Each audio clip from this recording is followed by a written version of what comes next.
नमस्कार बच्चों, आप सभी का स्वागत है।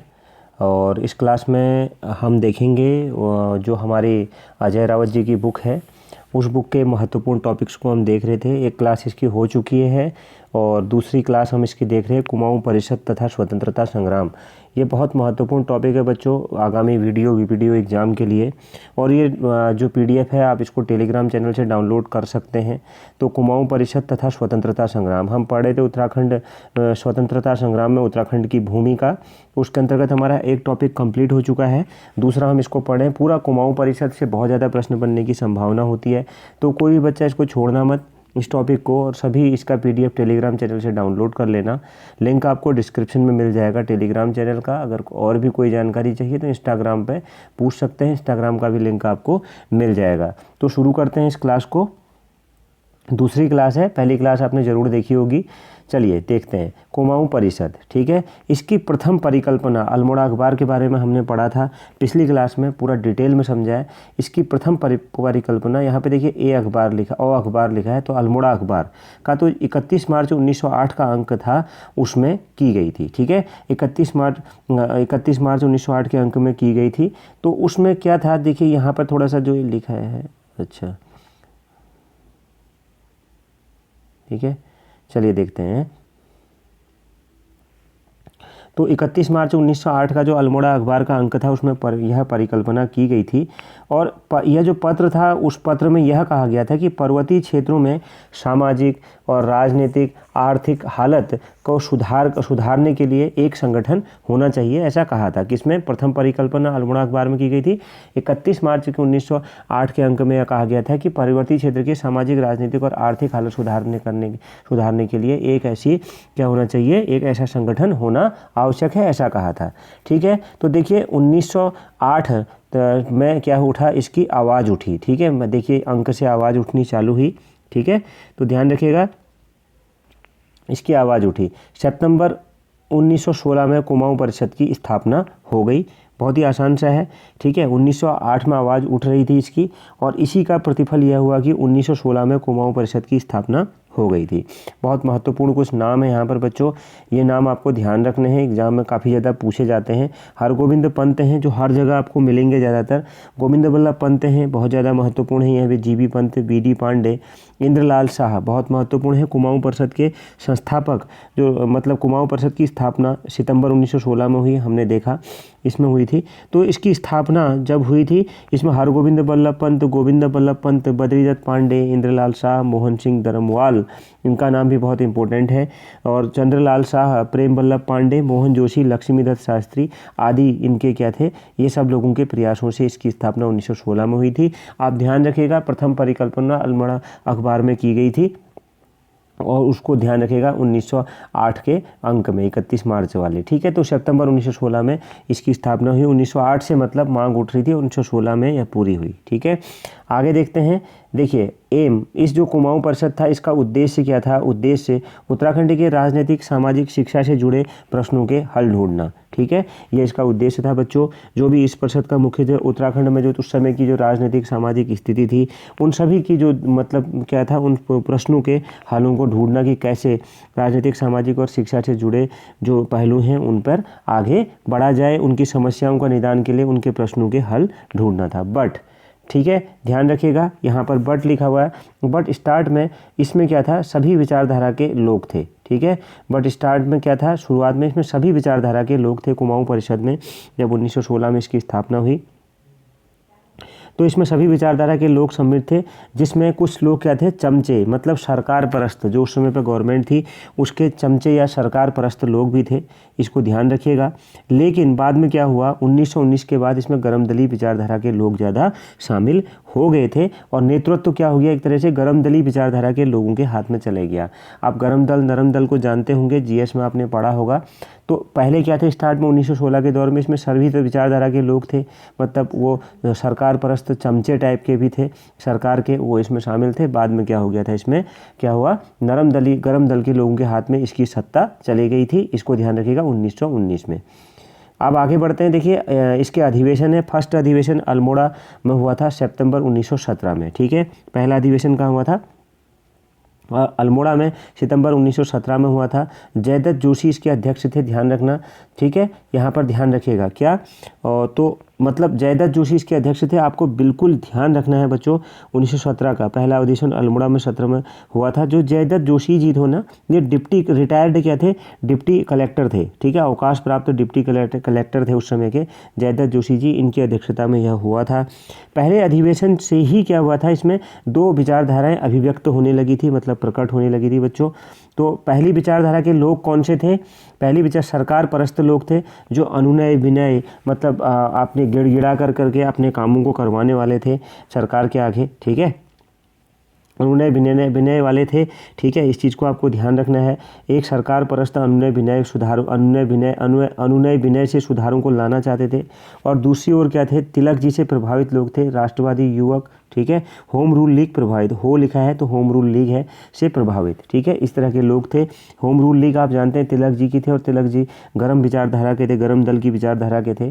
तो ऐसे राष्ट्रवादी युवक जिन पर होम रूल लीग का गहरा असर हुआ था, वो इसमें शामिल थे, ठीक है।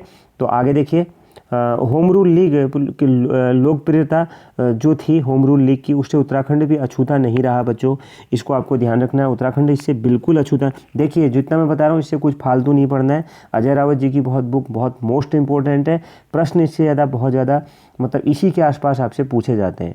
होम रूल लीग की लोकप्रियता से भी उत्तराखंड अछूता नहीं रहा था बच्चों।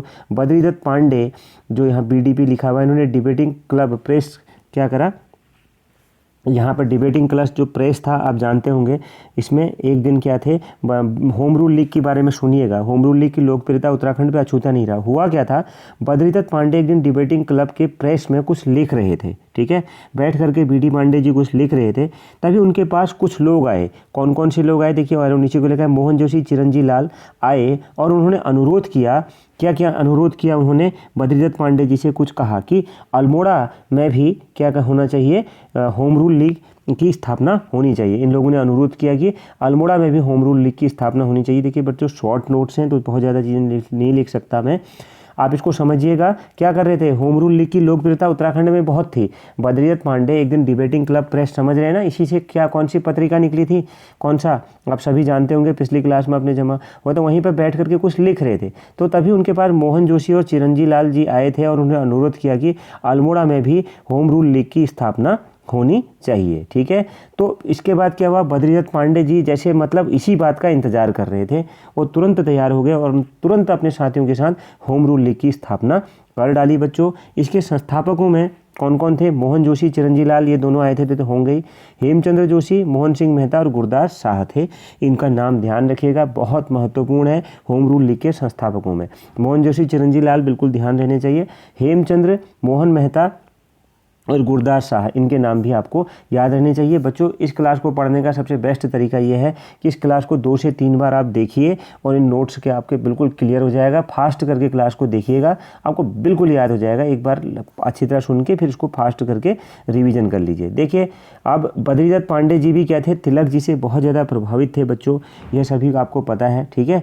बद्रीदत्त पांडे जी क्या हुए थे, तिलक जी से बहुत अधिक प्रभावित थे।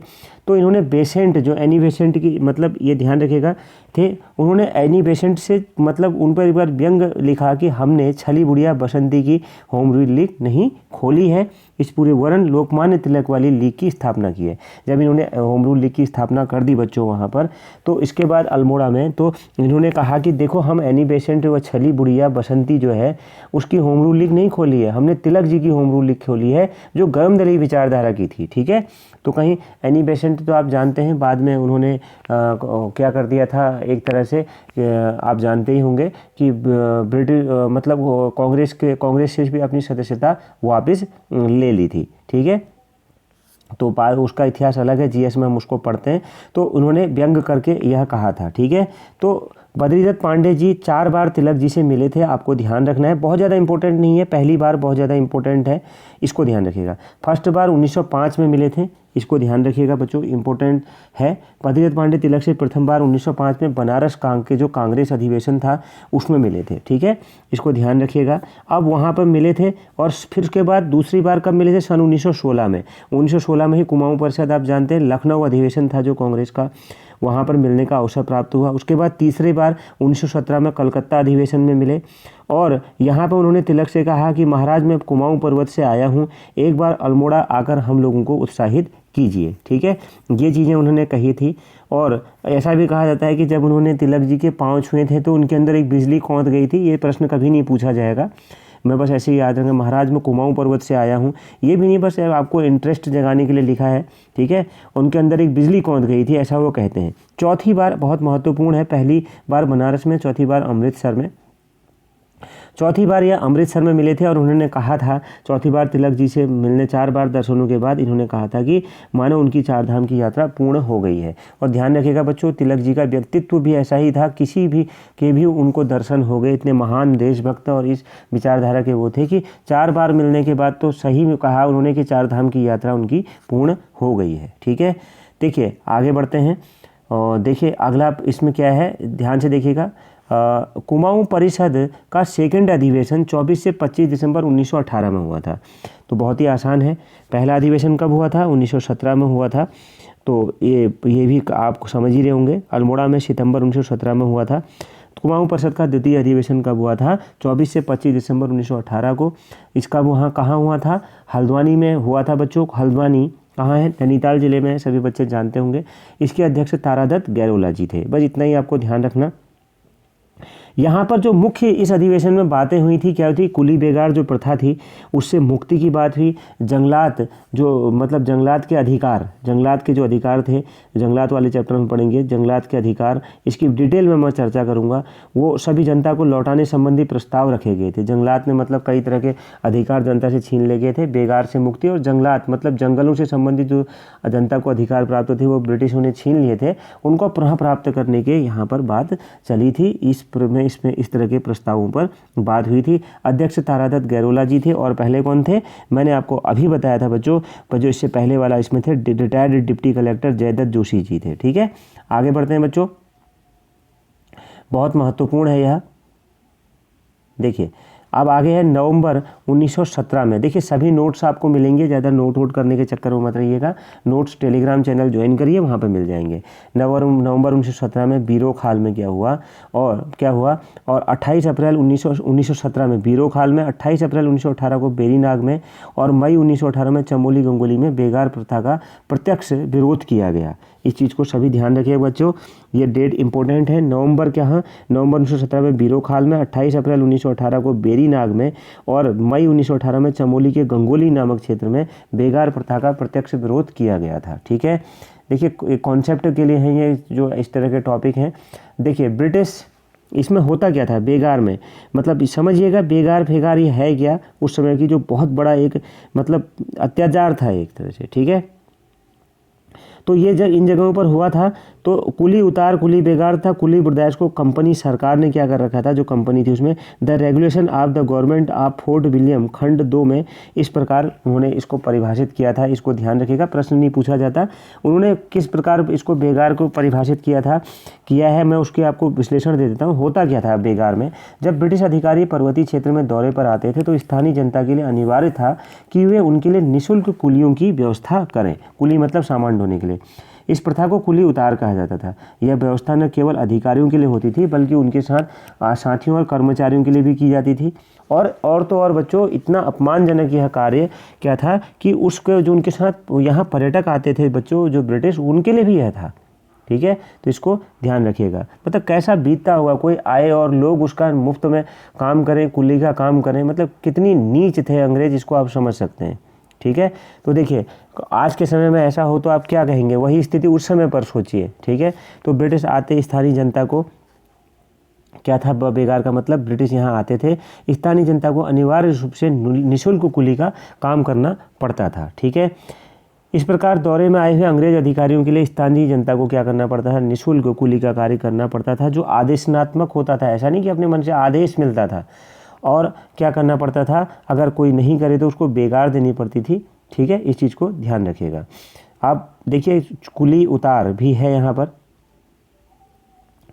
तो इसको ये सब चीज़ें कुली उतार, कुली बेगार, यह चीज़ें इसमें हैं, ठीक है। कुली बेगार बर्दाश्त के अंतर्गत जब अंग्रेज अधिकारी पर्वतीय क्षेत्रों पर दौरे पर आते थे तो ग्रामीणों द्वारा उन्हें निःशुल्क राशन भी देना पड़ता था, ये भी एक चीज़ थी, ठीक है।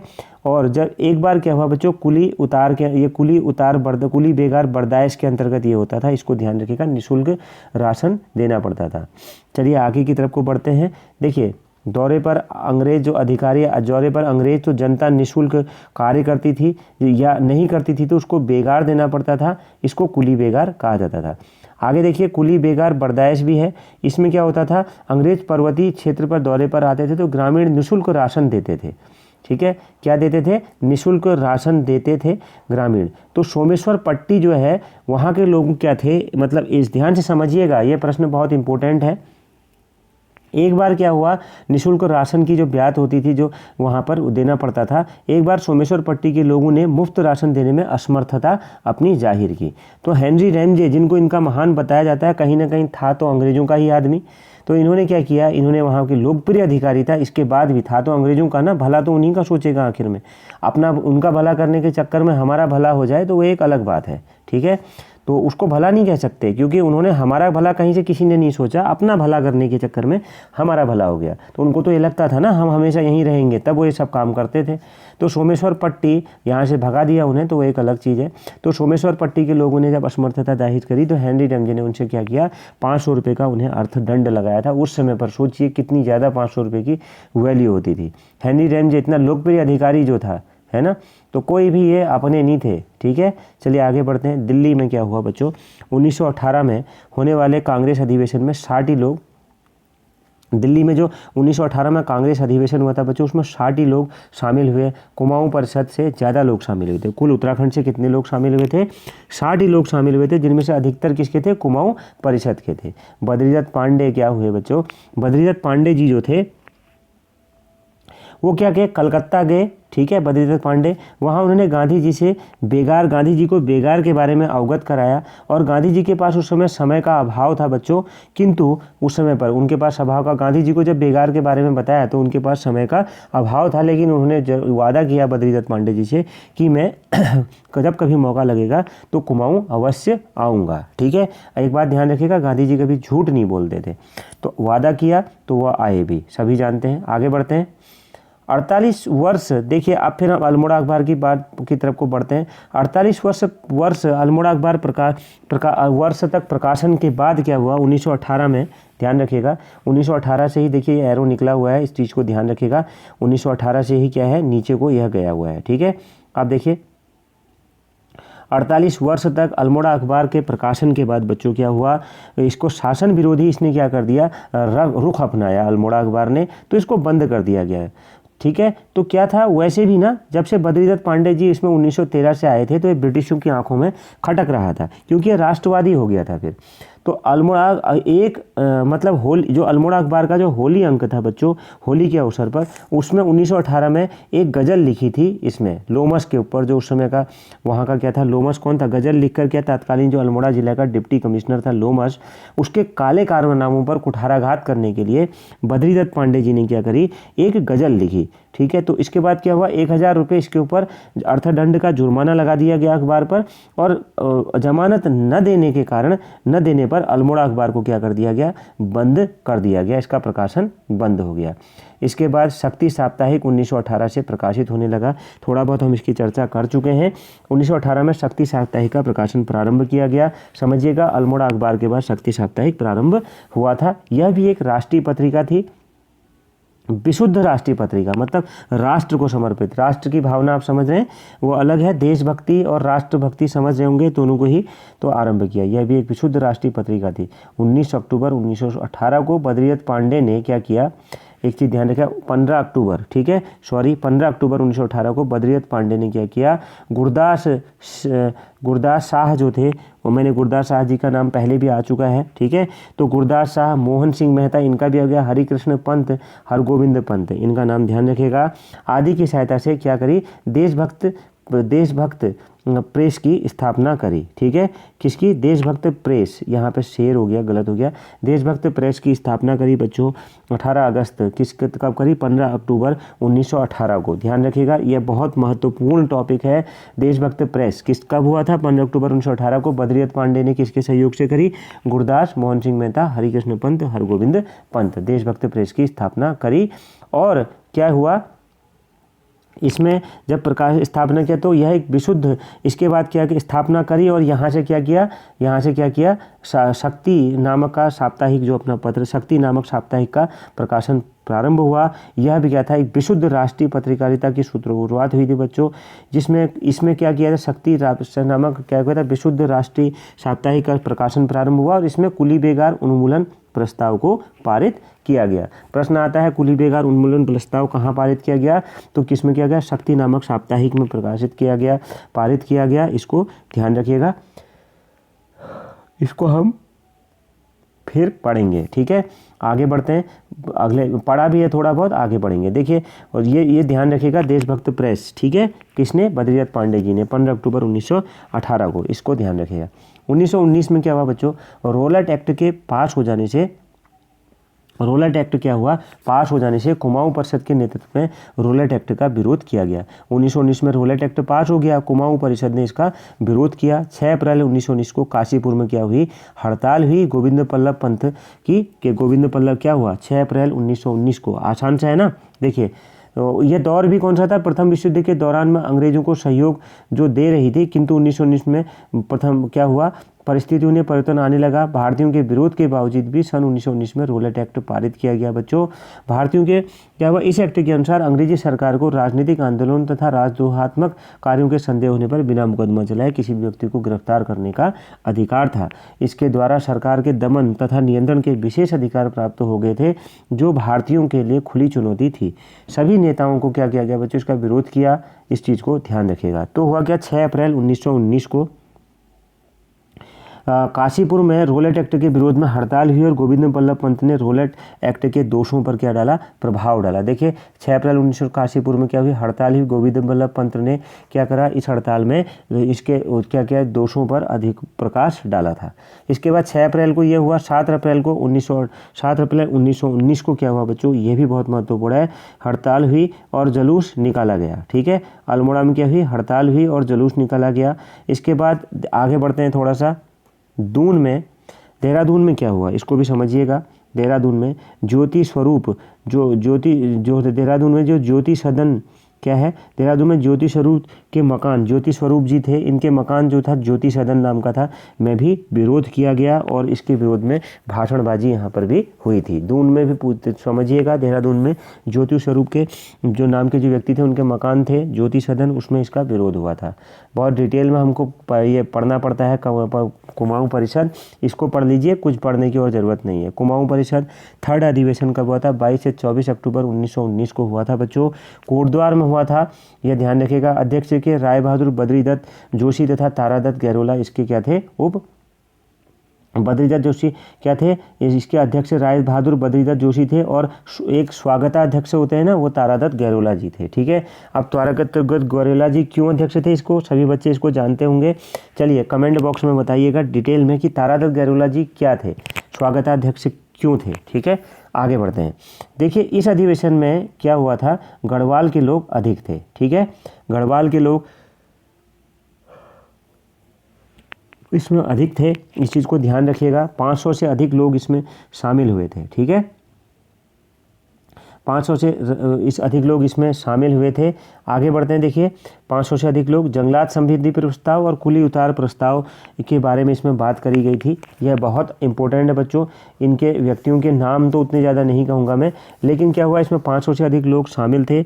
इसके अध्यक्ष जो बद्रीदत्त जोशी जी थे ने घोषणा की, क्या घोषणा की थी? कि कुली उतार और जंगलात के प्रश्न सबसे, घोषणा की कि कुली उतार और जंगलात के प्रश्न सबसे ज्वलंत हैं, मतलब सबसे बड़े मुद्दे हैं। ठीक है, तो इन्होंने कहा। लेकिन जंगलात संबंधी पहला प्रस्ताव इस अधिवेशन में प्रेम बल्लभ पांडे जी ने दिया था और कुली उतार प्रस्ताव मथुरादत्त नैथानी ने किया था। दोनों ही नामों को याद रखिएगा बच्चों, बहुत ज़्यादा महत्वपूर्ण दोनों ही नाम हैं। आगे बढ़ते हैं। बद्रीदत्त पांडे क्या अधिवेशन आने से पहले क्या इसी अधिवेशन में बद्रीदत्त क्या हुआ था, जंगलात संबंधी इस अधिवेशन में बद्रीदत्त पांडे के पहुंचने से पूर्व, बद्रीदत्त पांडे जब पहुंच रहे थे ना, बद्रीदत्त पांडे के अधिवेशन में आने से पहले जो ये तीसरा अधिवेशन था, कोटद्वार के जो दरोगा थे बालादत्त जी, उनको एक आदेश प्राप्त हुआ, तार द्वारा सूचना प्राप्त हुई कि 3 राजनीतिक कार्यकर्ता कौन कौन थे, बद्रीदत्त पांडे, चिरंजीव लाल और निरंजन प्रसाद कोटद्वार पहुंच रहे हैं।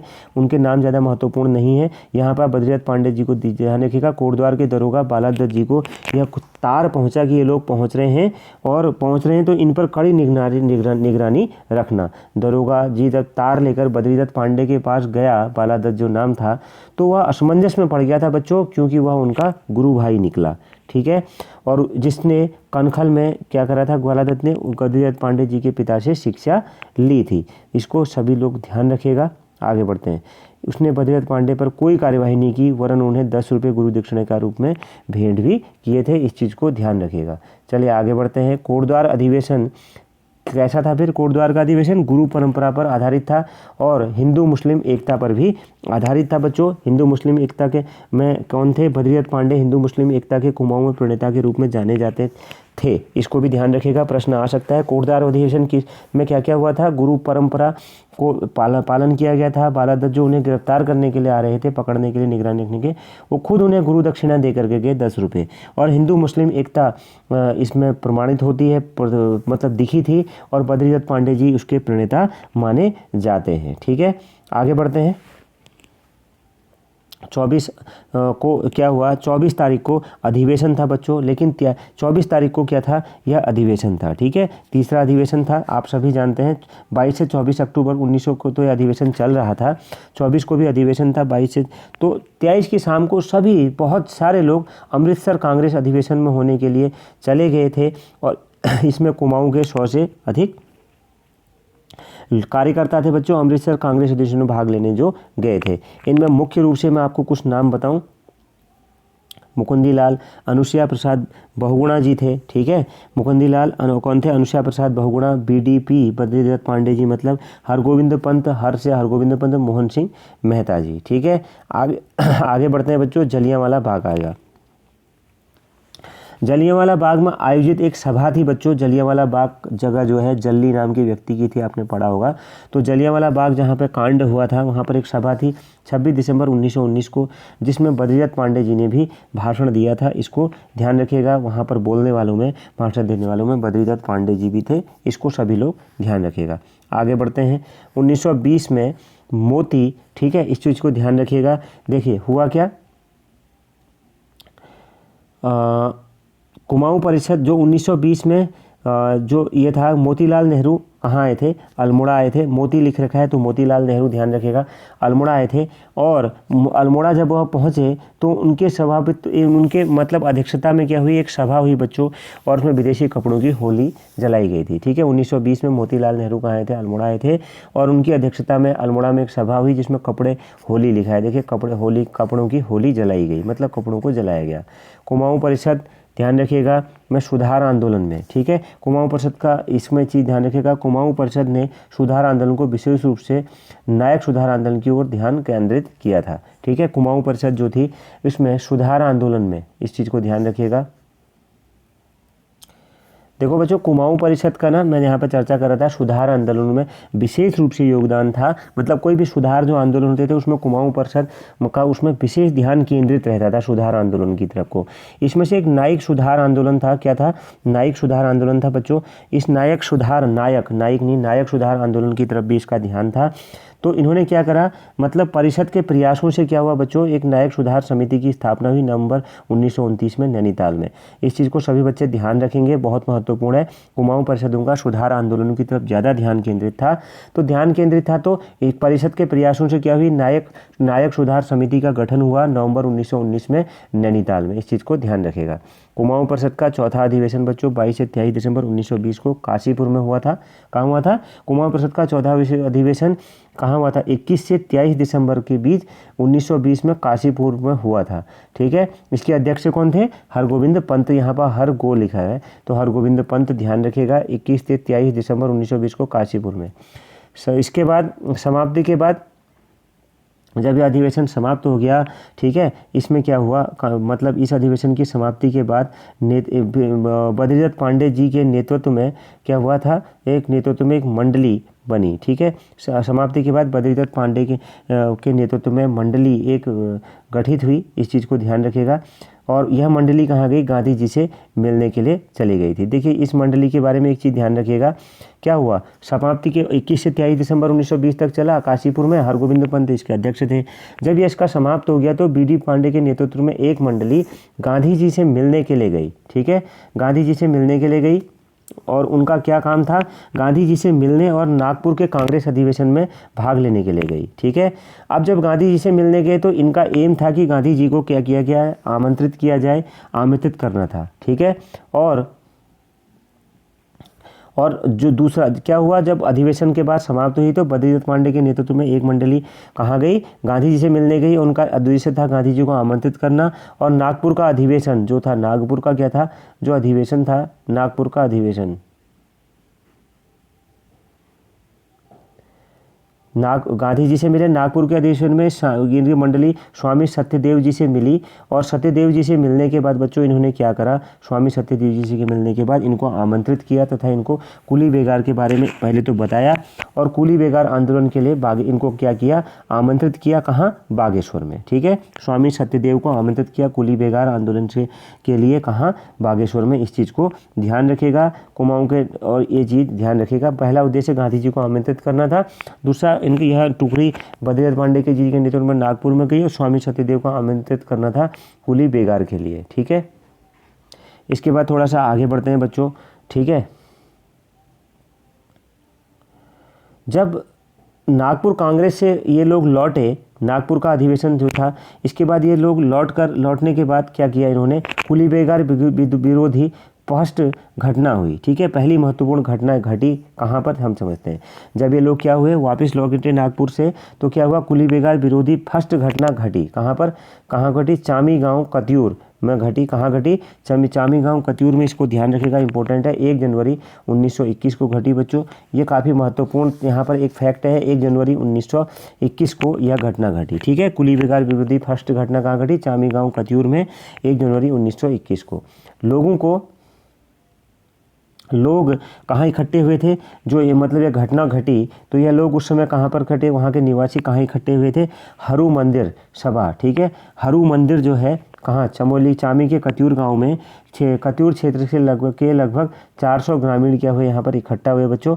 इस चीज़ को ध्यान रखिएगा। पहली महत्वपूर्ण घटना ग्रामीण क्षेत्र चामू में हुई थी, ठीक है। चामी या चामू, जो भी चामी गांव कत्यूर गांव में 1 जनवरी 1921 को हुई थी पहली कुली बेगार विरोधी फर्स्ट घटना, जिसमें लोगों ने क्या किया, हरू मंदिर में क्या करा, सभा स्थापित करी, सभा बनाई, मतलब सभा की को चालू किया। हरू जो मंदिर था वहाँ पर 400 लोग इसमें शामिल हुए थे, इसको भी ध्यान रखिएगा, ठीक है, इस चीज़ को। तो 400 लोग। आगे बढ़ते हैं बच्चों।